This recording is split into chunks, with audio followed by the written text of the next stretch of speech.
I'm Judy Crawford. I'm a teacher here at Millicent High School and I've been an avid supporter of the Youth Opportunities program here at school. I'm a teacher basically of Year 10s to 12s. I teach English, workplace practices, and at Year 10s especially the first say subject, the Stage 1 Personal Learning Plan. I'm also a Year 10 home group teacher. I was given some questions to guide my response. I'll read those first and then give the response. So what are the overall impressions of the program for the school?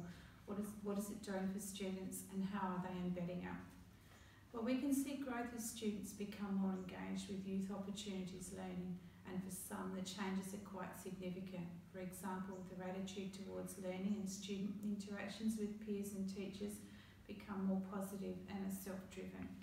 For example, previously one male student was very disengaged with his learning in English and regularly displayed a poor disposition towards most aspects of the subject.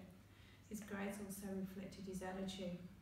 Partway into the Youth Opportunities training, it's been refreshing to note the turnaround in how the student presents himself in class, such as volunteering answers to questions, being very much on task, more self-driven with learning and enjoying the cycle of learning, i.e. completing tasks, revisiting and refining his work, and finally reflecting on the results of his overall effort.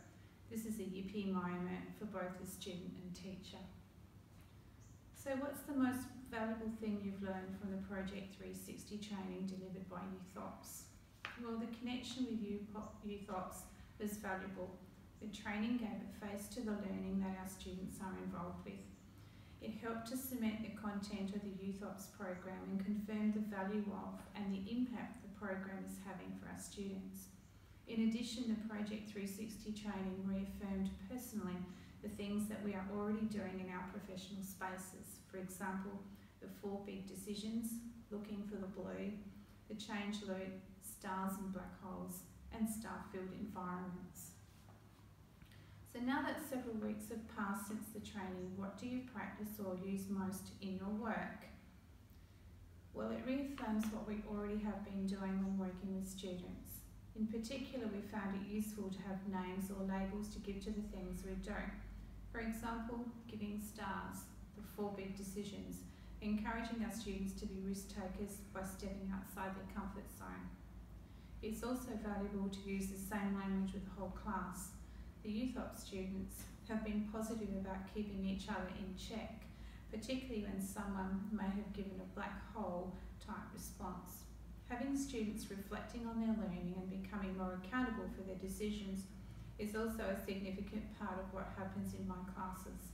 Much of our teaching is underpinned by encouraging students to believe in themselves and their ability to make change for the better. As well, identifying personal qualities and abilities and skills is a key component of what happens in the career development aspects of my curriculum areas. I extend this further so the students become strength spotters, where they identify these qualities, abilities and skills in their peers. So the students are also involved in speaking the language, whether they have been Youth Op trained or not. Using the 4 big decisions is something I'd like to use more and make it more visible across the school. Also, the change loop has been added to my practice, particularly the use of reflection, which has added a new dimension to my discussions with students. So how have you changed your interactions with students or colleagues? Can you give an example? Well, the Youth Ops teaching has grounded my practice and confirms and extends what the students have been learning in their program. It is value added to my already positive practice, I believe. So how has this training changed how you support your students, whether they're involved in the program or not? Well, it's value added to my already positive practice. Classroom displays and posters also underpin what I do and say. For example, adaptability or attitude plus ambition equals achievement, or self-discovery, determination, engagement, positivity in, negativity out, and you can see from the wall behind me is evidence of that. Students really enjoy hanging out in my room before school, during lunch times and during their free lessons. Their conversations are a mix of casual and learning related. These are valued opportunities for building long-lasting relationships and encouraging well-rounded discussions which often extend beyond topics of learning. So what's something you wish all teachers could do better in their job? I found that one as a challenging one to answer. However, relationship building is number one when working with students. This is a focus area which all teachers must keep working at, whether they are facing a new group of students or a group they're familiar with. It's not something we feel teachers can do better at, rather they just need reminding how valuable relationship building is. And finally, any other comments or thoughts on the program itself? Can I give an example of a student who I've noticed doing well since the program? Well, the most valuable results of the Youth Ops program are when the students continue to use the skills they've learned well beyond their involvement in the program. Last year, one student was very inspired to the point of completing a work experience placement with the Youth Ops headquarters in Adelaide.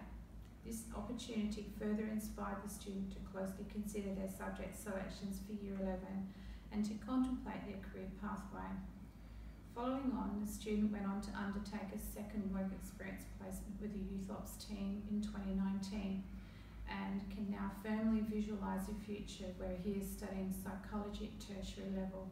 His dream job is to become a Youth Ops trainer, and to his credit, it has been a key student motivator for other younger students contemplating their involvement in Youth Ops program this year.